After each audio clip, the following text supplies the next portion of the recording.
എല്ലാവർക്കും നമസ്കാരം. പുതിയൊരു വീഡിയോയിലേക്ക് സ്വാഗതം. കഴിഞ്ഞ ദിവസമാണ് ഇ ഡി ഉദ്യോഗസ്ഥർ മുൻ മുഖ്യമന്ത്രിയും ഇപ്പോഴത്തെ പ്രതിപക്ഷ നേതാവായ പിണറായി വിജയൻ്റെ മകളെ, അതായത് വീണ വിജയനെ ചോദ്യം ചെയ്യാൻ വേണ്ടി തിരുവനന്തപുരത്തെത്തിയത്. അപ്പോൾ അവിടെ സഖാക്കന്മാരൊക്കെ ഒത്തുകൂടിയിട്ട് CPM-ലെ ക്രിമിനൽസിനെ ഇറക്കിയിട്ട്, CPM-ലെ ഗുണ്ടകളെ ഇറക്കിയിട്ട് ഇ ഡി ഉദ്യോഗസ്ഥർ വന്ന വാഹനം അടിച്ചു തകർത്തു. ഇ ഡി ഉദ്യോഗസ്ഥർ വധിക്കാൻ ശ്രമിച്ചു. അപ്പോൾ ഇത് വലിയ രീതിയിലെ പ്രശ്നങ്ങൾ ഉണ്ടായിരിക്കുകയാണ്. നമുക്കറിയാം, അതായത് കഴിഞ്ഞ 2-3 വർഷം മുന്നേ ബംഗാളിൽ മമതാ സർക്കാർ ഇവിടെ ഉണ്ടാകുമ്പോൾ മമതാ സർക്കാർ നടത്തിയ അഴിമതി അന്വേഷിക്കാൻ വേണ്ടി, സാമ്പത്തിക കുറ്റകൃത്യങ്ങൾ അന്വേഷിക്കാൻ വേണ്ടി ഇ ഡി ഉദ്യോഗസ്ഥർ അവിടെ എത്തിയപ്പോൾ മമതയുടെ പാർട്ടിയിലെ ജിഹാദി ഗുണ്ടകളൊക്കെ ചേർന്നിട്ട് ഇ ഡി ഉദ്യോഗസ്ഥർ ആക്രമിച്ചിരുന്നു. അപ്പോൾ 3 വർഷം മുന്നേ അവന്മാരെ ഇ ഡിയൊക്കെ പൊക്കിയിരുന്ന കേസായി. അവർ ഇപ്പോഴും ജയിലിൽ നിന്ന് പുറത്തിറങ്ങിയിട്ടില്ല. അവരിപ്പോൾ ഏത് ജയിലിലാണ് ഉള്ളത് പോലും അറിയത്തില്ല. അപ്പോൾ സമാനമായ സാഹചര്യം തന്നെയാണ് കേരളത്തിലും നടക്കാൻ പോകുന്നത്. അതായത് പാളയം ഏരിയ സെക്രട്ടറിയും CPM മുൻ കൗൺസിലർ കൂടിയായ IP ബിനു ഉൾപ്പെടെയുള്ള ഏകദേശം 8ഓളം പേരെയാണ് പോലീസ് പൊക്കിയിരിക്കുന്നത്. അപ്പോൾ ഇവർക്കിനി ജാമ്യം ഒരിക്കലും കിട്ടാൻ പോകുന്നില്ല. മിനിമം 10 വർഷത്തോളം ജയിലിൽ കിടക്കാൻ പറ്റുന്ന ഒരു കേസാണ്, ഒരു വകുപ്പ് ഇവർക്കെതിരെ ഉണ്ട്. അതായത് സാധാരണ കേന്ദ്ര സർക്കാരിൻ്റെ അണ്ടറിൽ വരുന്ന അന്വേഷണ ഏജൻസികളായ NIA, ED ഇത്തരം ആൾക്കാരൊക്കെ എന്തെങ്കിലും വ്യക്തമായ തെളിവുകളുടെ അടിസ്ഥാനത്തിലാണ് വരുന്നത്. അത് ചുമ്മാ ചാടിക്കേറി വന്നിട്ട്, അതായത് ഒരാളെ പിടിച്ച് ചോദ്യം ചെയ്യാനൊന്നും ഇവർക്കൊന്നും പറ്റില്ല. വ്യക്തമായ തെളിവുകളുടെ അടിസ്ഥാനത്തിൽ കോടതി വിധിയുടെ അടിസ്ഥാനത്തിൽ തന്നെയാണ് ഹൈ പ്രൊഫൈൽ ആൾക്കാരെ ചോദ്യം ചെയ്യാൻ വരുന്നത്. അപ്പോൾ അങ്ങനെ വന്ന സ്ഥിതിക്ക് നിയമം പാലിക്കാൻ വന്ന ഒരാൾക്കാരെയാണ്, കേന്ദ്ര അന്വേഷണ ഏജൻസി ഉദ്യോഗസ്ഥരാണ് ഇവർ ആക്രമിച്ചത്. അപ്പോൾ ഇവരൊന്നും ഇനി ഒരിക്കലും IP ബിനു ഉൾപ്പെടെയുള്ള CPM-ന്റെ കൊടിയ ഗുണ്ടകൾ ഇനി ഒരിക്കലും പുറത്തിറങ്ങാൻ പോകുന്നില്ല. ഇപ്പോൾ പുറത്തു വരുന്ന ഏറ്റവും ഇൻട്രസ്റ്റിംഗ് ആയ വാർത്ത എന്താണെന്ന് വെച്ച് കഴിഞ്ഞാൽ, അത് ഏകദേശം തിരുവനന്തപുരത്ത് നിന്ന് ഈ കേസുമായി ബന്ധപ്പെട്ട്, ഇ ഡി ഉദ്യോഗസ്ഥർ ആക്രമിക്കുമായി ബന്ധപ്പെട്ട് ഏകദേശം 30 പേരെയാണ് അറസ്റ്റ് ചെയ്തത്.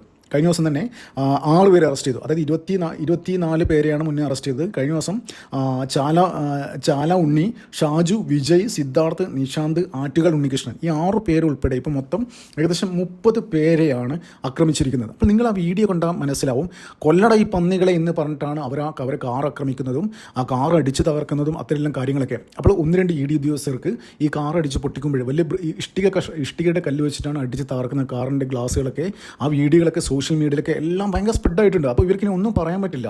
തെളിവുകൾ സഹിതമാണ് ആരൊക്കെയാണ് ആക്രമിക്കുന്നത്. നമ്മൾ കണ്ടു, അതിനിടയിൽ ബിനീഷ് കോടിയേരി വന്നിട്ട് നന്നായിട്ട് എല്ലാവരും പിടിച്ചു മാറ്റുന്നൊക്കെ വീഡിയോ കണ്ടു. അത് എന്തായാലും നല്ല കാര്യമാണ്.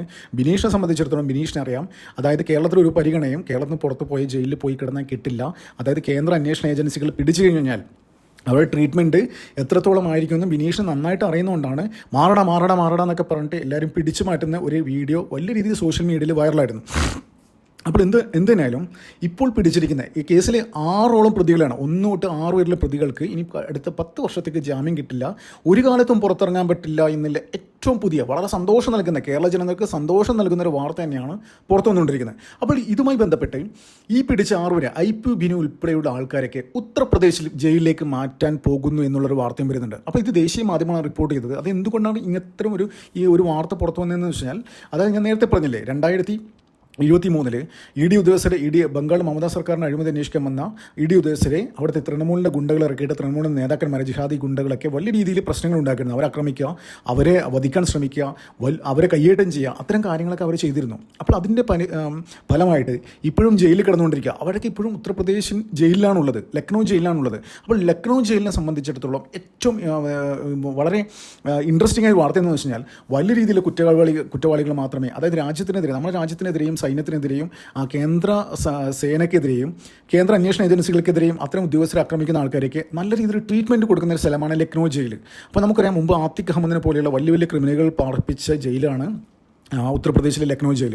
അപ്പോൾ അവിടെ ഈ IP ബിനുവിനെ പോലെയുള്ള ഉൾപ്പെടെയുള്ള ആൾക്കാരെ അങ്ങോട്ട് കൊണ്ടുപോയി കഴിഞ്ഞാൽ യോഗിയുടെ പോലീസ് നല്ല രീതിയിൽ സുഖചികിത്സ കൊടുക്കുന്നില്ല കാര്യത്തിൽ ഒരു സംശയമില്ല. അപ്പോൾ എന്തിനായാലും കേരളത്തിലെ ജനങ്ങൾ, അതായത് നമുക്കറിയാം ഈ എങ്ങനെയാണ് ഇവിടെ UDF സർക്കാർ അധികാരത്തിൽ വന്നത്. കഴിഞ്ഞ ദിവസം തന്നെ ഇവർ എന്താണ് CPM പറയുന്നത്, VD സതീശൻ കഴിഞ്ഞ ദിവസമായിട്ട് മുഖ്യമന്ത്രി ആയതിനു ശേഷം ഇവിടെ പ്രധാനമന്ത്രിയെ കണ്ടു, ആഭ്യന്തരമന്ത്രിയെ കണ്ടു. അവരപ്പോൾ ഇവരുടെ സോഷ്യൽ മീഡിയ ഹാൻഡിൽസ് വഴി വലിയ രീതിയിൽ പ്രചാരണം നടത്തിക്കൊണ്ടിരിക്കുകയാണ്. അതായത് VD സതീശൻ, VD സവർക്കർ, പേരൊക്കെ സവർക്കർ ദാമോദർ എന്നൊക്കെ പറഞ്ഞിട്ട് അത്തരം കാര്യങ്ങളൊക്കെ പേരുമായി ബന്ധപ്പെടുത്തിയിട്ടുള്ള പല കാര്യങ്ങളും ഉന്നയിച്ച് VD സതീശൻ മറ്റേ BJPയുടെ റൈറ്റ് ഹാൻഡാണ്, അമിത്ഷായുടെ റൈറ്റ് ഹാൻഡാണ്, മോദിയുടെ പെറ്റാണെന്നൊക്കെ രീതിയിലുള്ള വലിയ രീതിയിലുള്ള ക്യാമ്പയിൻ അവർ നടത്തിക്കൊണ്ടിരിക്കുകയാണ്.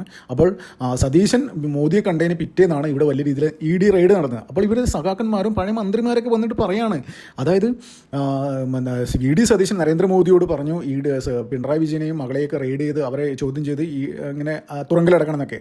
അപ്പോൾ കഴിഞ്ഞ ദിവസം ഒരു VD സതീശൻ്റെ ഒരു ഒരു പത്രസമ്മേളനം കേട്ടോ. എനിക്ക് വളരെ വി ഡി സതീശനോട് വ്യക്തിപരമായിട്ട് എനിക്ക് ഒരു താല്പര്യമില്ലാത്ത ഒരാളാണ്. പക്ഷേ ആ ഒരു വാർത്താ സമ്മേളനത്തിൽ വളരെ സെറ്ററിക്കായിട്ട് വളരെ ഒരു കോമഡി രൂപത്തിൽ അദ്ദേഹം ഒരു കാര്യം പറഞ്ഞിട്ടുണ്ട്. അതായത് ഞാൻ നരേന്ദ്രമോദിയെ കണ്ടിട്ട് തന്നെ പറഞ്ഞു,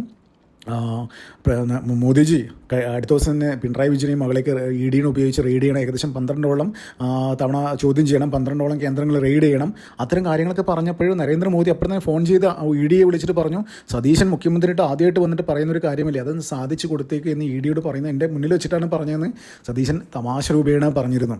ഇവിടെ ഇവർക്ക് നാണമില്ല മനുഷ്യ, ഈ CPM-മാർക്ക്. ഇപ്പോൾ മറ്റേ ഈ VD സതീശൻ തന്നെ പറഞ്ഞു, CPM-ൻ്റെ മുൻ മന്ത്രിമാരടക്കം വന്ന് പറയാണ് ഇത് VD സതീശൻ കേന്ദ്ര BJP-യും തമ്മിൽ ഡീലാണെന്ന്. ഇവിടെ എന്താണ് ഉണ്ടായത്? BJP-ക്ക് എന്തിൻ്റെ ആവശ്യമാണ്? അതായത് ഇന്ത്യയിലെ മിക്ക സംസ്ഥാനങ്ങളും 95% സംസ്ഥാനങ്ങളും ഭരിക്കുന്ന BJP-ക്ക്, അതായത് ഇവിടെ ഒരു സംസ്ഥാനത്ത് പോലും ഭരണമില്ലാത്ത ഒരു CPM എന്ന പാർട്ടിയെ അതിൻ്റെ എന്താണ് കുഴിയിലേക്ക് കാലെടുത്ത് വെച്ചിരിക്കുന്ന ഒരു നേതാവിനെതിരെ നടപടിയെടുക്കാൻ നരേന്ദ്രമോദിക്ക് വേറെ പണിയില്ലേ? കഴിഞ്ഞ ദിവസം മുരളീധരൻ തന്നെ പറയും നരേന്ദ്രമോദിക്ക് ഇതൊന്നും വേറെ പണിയില്ലേന്ന്. അദ്ദേഹത്തിന് എന്തൊക്കെ കാര്യങ്ങൾ ചെയ്യാനുണ്ട്? അപ്പോൾ ഇവിടെ നമ്മുടെ എന്താ പറയണ്ടത് അന്വേഷണ ഏജൻസികളൊക്കെ അവർ ചുമ്മാ വന്ന് ഒരാളെയും ചോദ്യം ചെയ്യില്ല, വ്യക്തമായ തെളിവിൻ്റെ അടിസ്ഥാനത്തിൽ തന്നെയായിരിക്കും, അല്ലാണ്ട് വഴിയെ പോകുന്നതിനെ പിടിച്ച് ചോദ്യം ചെയ്യില്ലല്ലോ. നമ്മുടെ രാജ്യത്തെ സാമ്പത്തിക പ്രശ്നങ്ങൾ, ഗുരുതരമായ പ്രശ്നങ്ങൾ ഉണ്ടാക്കുന്ന കാര്യങ്ങളൊക്കെ ചെയ്ത ആൾക്കാരെ പൊക്കും, ഓഫ് കോഴ്സ്. പിന്നെ അത് മാത്രമല്ല, സർക്കാർ എന്ന് വെച്ച് കഴിഞ്ഞാൽ സർക്കാരിന് സാമ്പത്തിക ബാധ്യത ഉണ്ടാക്കുമെന്നും സർക്കാരുമായി ബന്ധപ്പെട്ട എന്തെങ്കിലും പ്രശ്നങ്ങൾ, അതായത് സർക്കാരിന് പൈസ ലോസ് വന്നൊരു അവസ്ഥ ഉണ്ടായപ്പോലും ED വന്ന് ചോദ്യം ചെയ്യും, അത്രയേ ഉള്ളൂ. അപ്പോൾ എന്ത് തന്നെയായാലും ഇവിടുത്തെ CPM-മാർ കാണിച്ച റവീമൊക്കെ കഴിഞ്ഞ ദിവസം കണ്ടില്ലേ, SFIയിലെ പിള്ളേരൊക്കെ മണ്ടന്മാരായ പിള്ളേരൊക്കെ ഇറക്കിയിട്ട് വലിയ രീതിയിലുള്ള സമരം അവിടെ നടത്തി.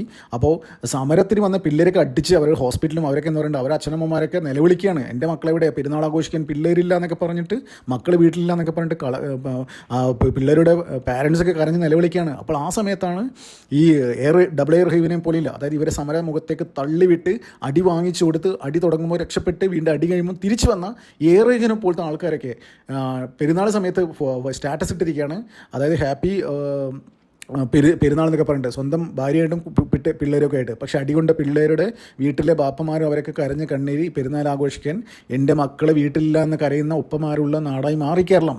അതിന് ആരാണ് കാരണം? ഒരു കാലം ആലോചിച്ചേക്ക്, ഈ നേതാക്കന്മാരൊക്കെ അടിപൊട്ടുമ്പോൾ മുന്നിലുണ്ടാവില്ല, അടിപൊട്ടി കഴിഞ്ഞിട്ടാണ് ഇവൻ വരിക. ഇവന്മാരൊക്കെ എന്ന് പറഞ്ഞിട്ട് വലിയ രീതിയിൽ ഡയലോഗ് അടിച്ചിട്ട് ആവേശം കയറ്റിയിട്ട് വിടാൻ മാത്രമേ ഇവർക്ക് പറ്റൂ.